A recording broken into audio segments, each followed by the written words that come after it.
दोस्तों कोई ना कोई साल जाता है और हर एक मिस्टर ओलंपिया हमारे लिए कंट्रोवर्शियल हो जाता है। अभी के टाइम पे कुछ ज़्यादा ही हो रहा है, लेकिन आज मैं इस वीडियो में 10 कंट्रोवर्शियल मिस्टर ओलंपियास के बारे में आपको बताऊंगा जो सही में कंट्रोवर्शियल थे। कुछ ऐसी वजहें थी, सिर्फ 1 और 2 के बीच में नहीं बल्कि पूरे कंपटीशन के अंदर ही कुछ ऐसी चीज़ें चल रही थी जिसकी वजह से वो कंट्रोवर्शियल बने। कुछ ऐसे साल थे जिनमें कि हमें ऐसे कॉम्पिटिशन्स देखने को मिले, और यही है आज के वीडियो का टॉपिक। दोस्तों कैसे आप सब, मेरा नाम है विरल, आप देख रहे हैं all about Olympia YouTube channel. आगे बढ़ते हैं और इस टॉपिक पे हम चलते हैं।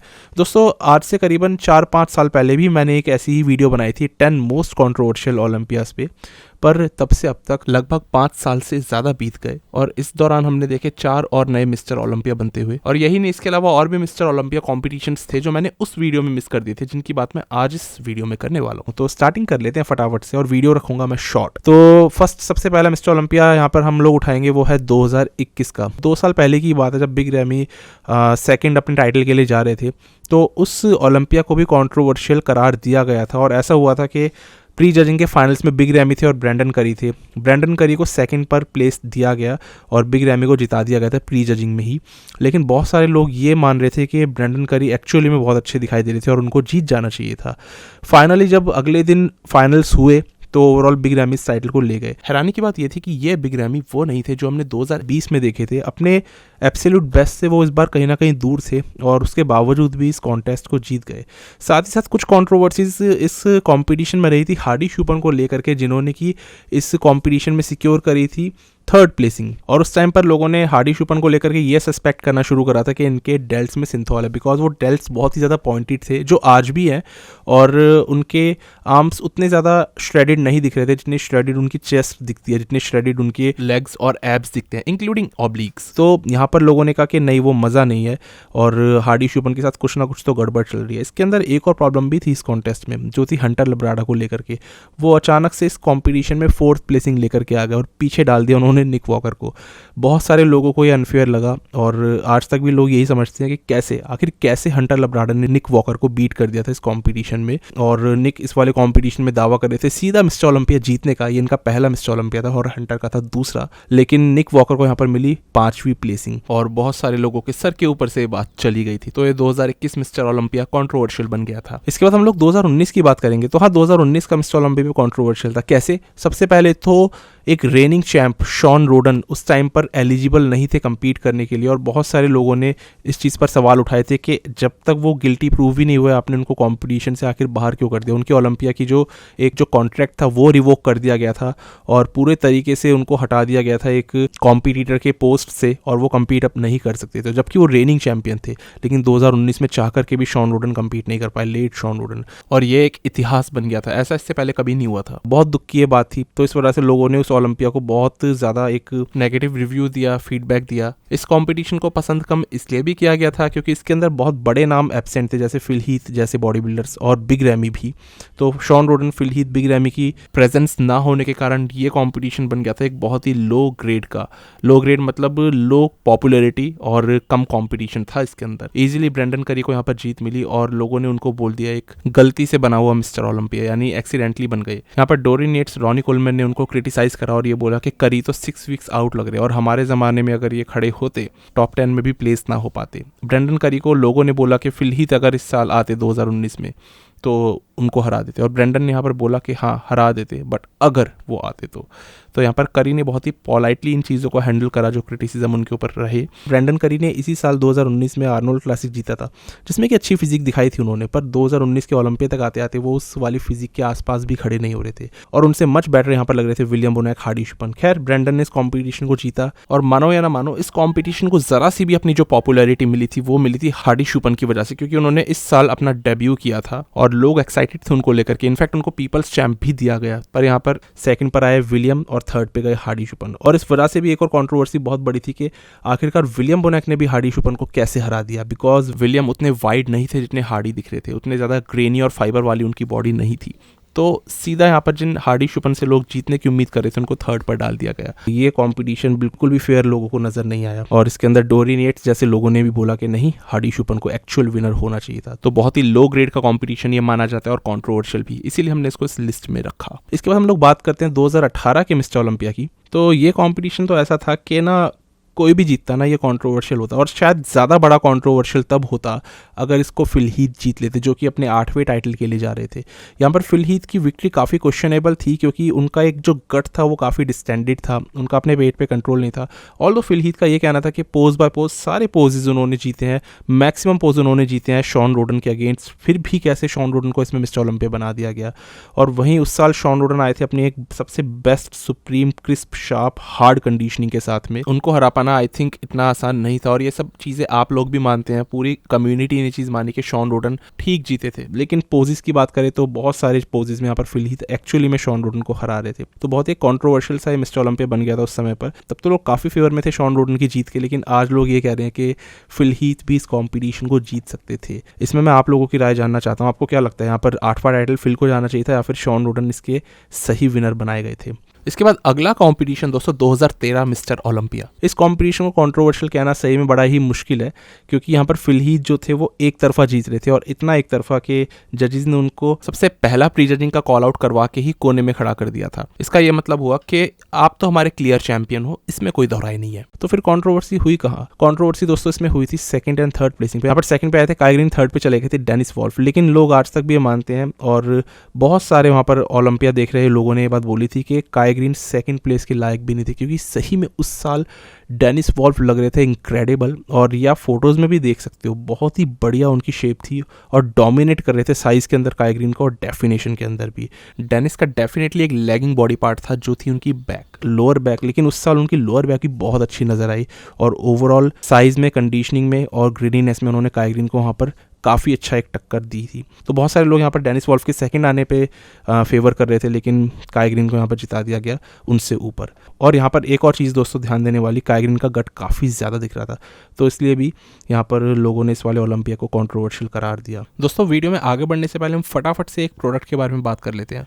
दोस्तों डाइटिंग करनी हो या बल्किंग, पीनट बटर एक ऐसी चीज है जो रॉक करता है, यानी आपके काम आता है। कीटो डाइट में पीनट बटर आपकी मदद करता है। हाल ही में मसल ब्लेज ने निकाला है ये नटी चॉकलेटी पीनट बटर, जो कि एक चॉकलेट फ्लेवर के साथ आ रहा है। तो हाई प्रोटीन, अच्छे फाइबर से ये भरा हुआ है। अच्छे फाइबर से क्या मतलब है, यानी कि जब आप इसको खाते हो तो आपको अच्छी फुल फीलिंग वाली एक फीलिंग आती है, एक तरह से आपका पेट भर देता है। ये टेस्ट में तो बहुत डिलीशियस है। मील्स के बीच में अगर आपको कहीं भूख लग रही है या फिर आप डाइटिंग कर रहे हो तो उस टाइम पे पीनट बटर आप ऐड कर सकते हो। फ्रूट्स के साथ आप इसको स्नैक कर सकते हो, या फिर ब्रेड में लगा करके, और ये आप किसी भी टाइम कर सकते हो। आपकी डाइट को ओवरऑल क्लीन एंड बैलेंस रखने में मदद करता है ये पीनट बटर, तो इसको आप ट्राई कर सकते हो। मैंने इसका लिंक नीचे डिस्क्रिप्शन में दिया हुआ है, और जाकर के मेरा कोड इस्तेमाल करोगे आपको डिस्काउंट भी मिल जाएगा। और हाँ, ये तो मैं आपको बताना भूल ही गया कि अभी फिट फूड सेल चल रही है मसल ब्लेज की वेबसाइट पे, जिसमें आपको एक्साइटिंग ऑफर्स और डिस्काउंट्स मिल जाएंगे, तो जाकर के वो भी चेक कर लेना। आज चलेगी वो सेल 22 तारीख और कल 23 तारीख तक लास्ट है। अब वीडियो पर वापस चलते हैं। 5वां ओलंपिया कॉन्टेस्ट दोस्तों एक सबसे ज्यादा कंट्रोवर्शियल ओलंपिया कहलाया जाता है, आज तक भी माना जाएगा और इतिहास में लिखा जा चुका है। वो था 97 का मिस्टर ओलंपिया,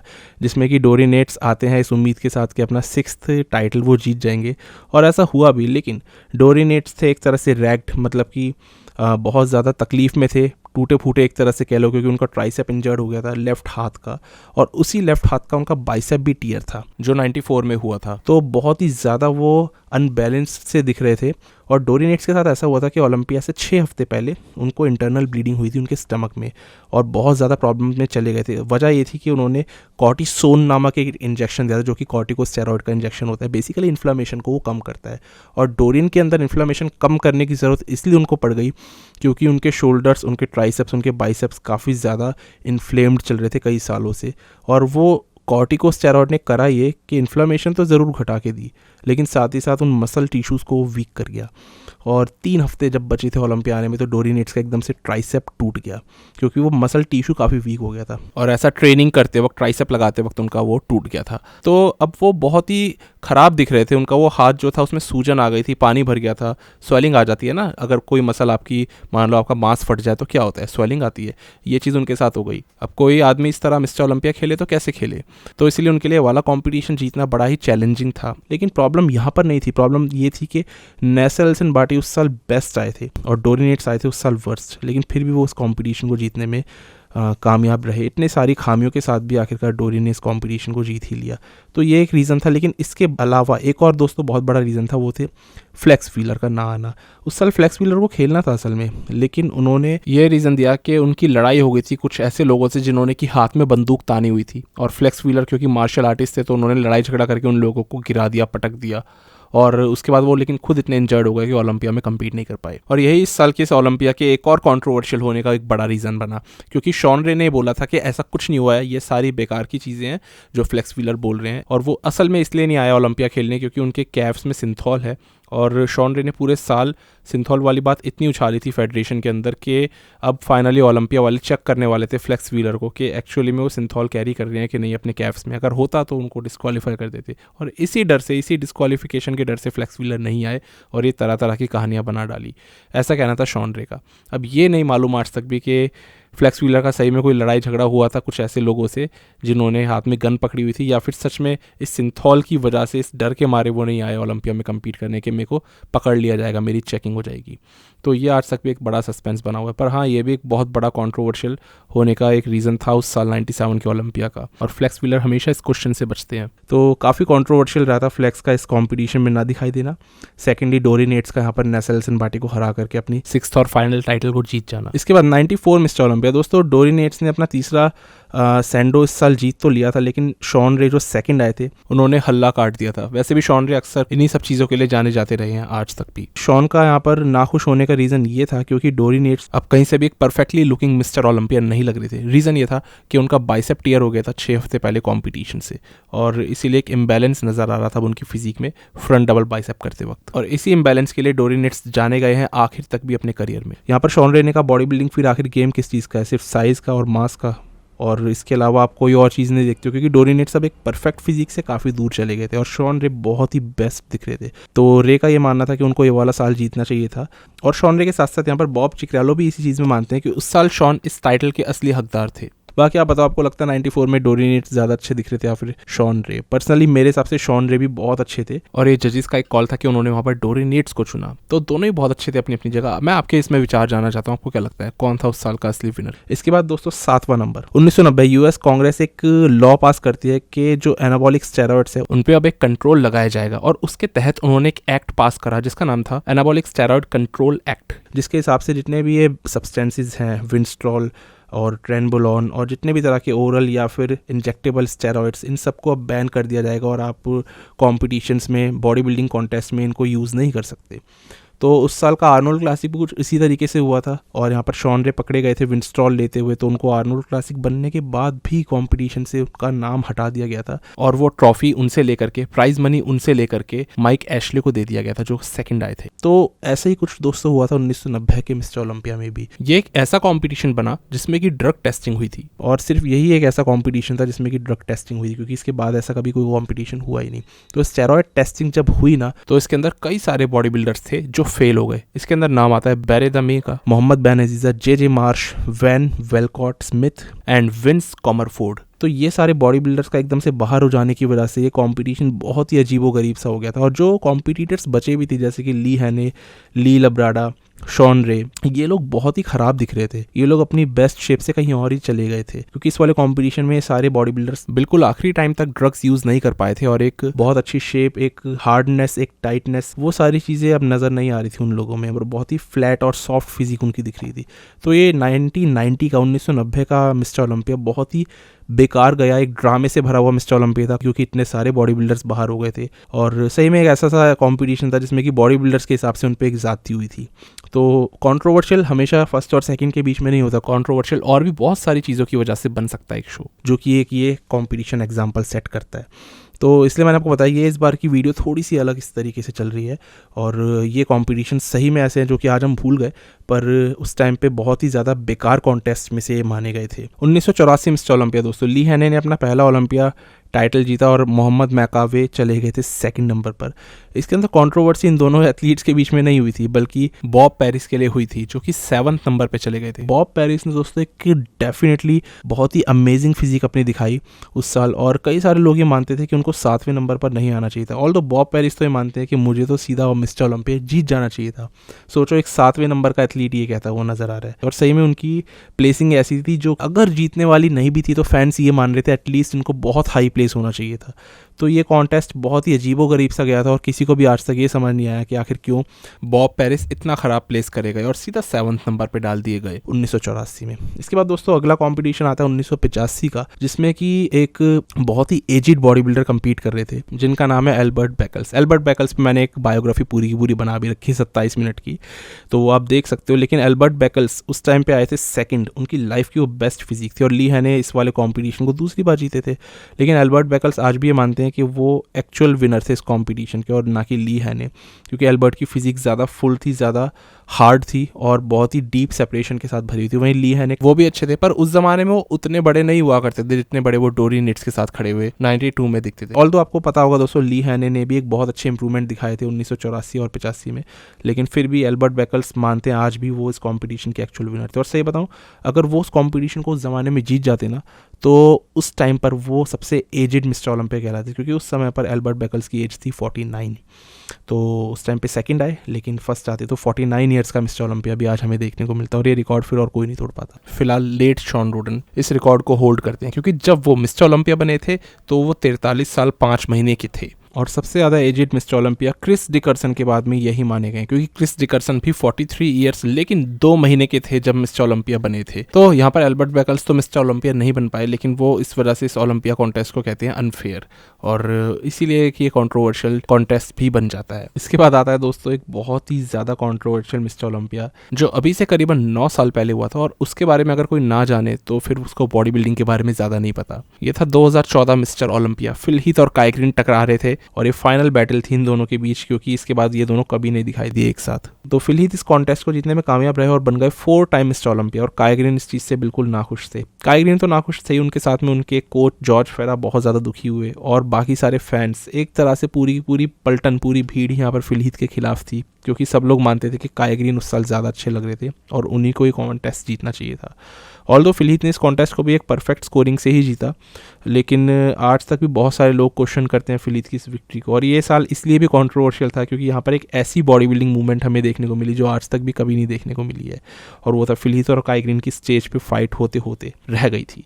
और ये फाइट सही में काफ़ी ज़्यादा तगड़ी हो सकती थी। तगड़ी मतलब एक ढिशुम ढिशुम वाली वो फाइट हो सकती थी अगर फिल हीथ यहाँ पर रिएक्ट कर देते, क्योंकि काई ग्रीन पूरा का पूरा लड़ने के लिए तैयार थे और उन्होंने फिल हीथ को धक्का भी मारा था इस तरीके से, मतलब पलटाया भी था धकेल के, लेकिन फिल हीथ ने हंसते हुए उसमें रिप्लाई एक तरह से उनको करा। लेकिन एक्चुअली में कॉम्पिटिटर्स कभी कभी इतने ज़्यादा गुस्सैल हो जाते हैं at the end of the contest के, ऐसी लड़ाइयाँ हो जाती हैं। काई ग्रीन वैसे भी थोड़ा सा अपने गुस्से को कंट्रोल नहीं कर पाते थे, तो इस वजह से ये सारी चीज़ें हुई। लेकिन फिर भी यहाँ पर लोग जो कॉन्टेस्ट को संभालते हैं वो लोग आए और उन्होंने इन दोनों को अलग किया। तो इस तरीके से कॉम्पिटिशन गया और बहुत ज़्यादा कॉन्ट्रोवर्शियल हो गया था। ये तो फर्स्ट एंड सेकंड के बीच में कुछ ज़्यादा ही तकरार हो गई थी। आज तक भी ये कॉम्पिटिशन, जैसे मैंने बताया, लोग नहीं मानते फिल हीथ को इसका विनर। आपको लगता है फिल हीथ इस साल अच्छे दिख रहे थे, पोज बाय पोज वो काई ग्रीन को हरा रहे थे, या फिर काई ग्रीन को ही ये कॉम्पिटिशन जीतना चाहिए था और एक तरह से जाती हुई उनके साथ में, या आप मुझे ज़रूर बताना। उसके बाद काई ग्रीन काफ़ी निराश हुए और इस कॉन्टेस्ट से हमेशा हमेशा के लिए चले गए और आज तक भी कभी मिस्टर ओलंपिया में दिखे नहीं। लोग तरस गए, फैंस तरस गए, पर काई ग्रीन कभी उसके बाद से दोबारा नहीं आए। तो ये थे दोस्तों सारे के सारे कॉन्टेस्ट, सारे कॉन्ट्रोवर्शियल मिस्टर ओलंपियाज़, और यही था इस बार इस वीडियो में। आप बताना आपको वीडियो लगी कैसी, और आपके हिसाब से ऐसा कोई और अहम साल था जिसमें कि बहुत कंट्रोवर्सी हुई हो और मैंने उसको इस वीडियो में कवर ना किया हो, तो वो भी मुझे बताना। बाकी पहले वाला पार्ट भी आपको दिख रहा होगा, ऊपर लिंक आ रहा होगा। बस यही था दोस्तों इस वीडियो में। अब मिलते हैं एक नई वीडियो में एक नए टॉपिक के साथ, और हाँ, चॉकलेट पीनट बटर को चेकआउट करना मत भूलना। बस दोस्तों मिलते हैं हम नई वीडियो में, तब तक के लिए स्टे ट्यून्ड, गुड बाय, शुक्रिया।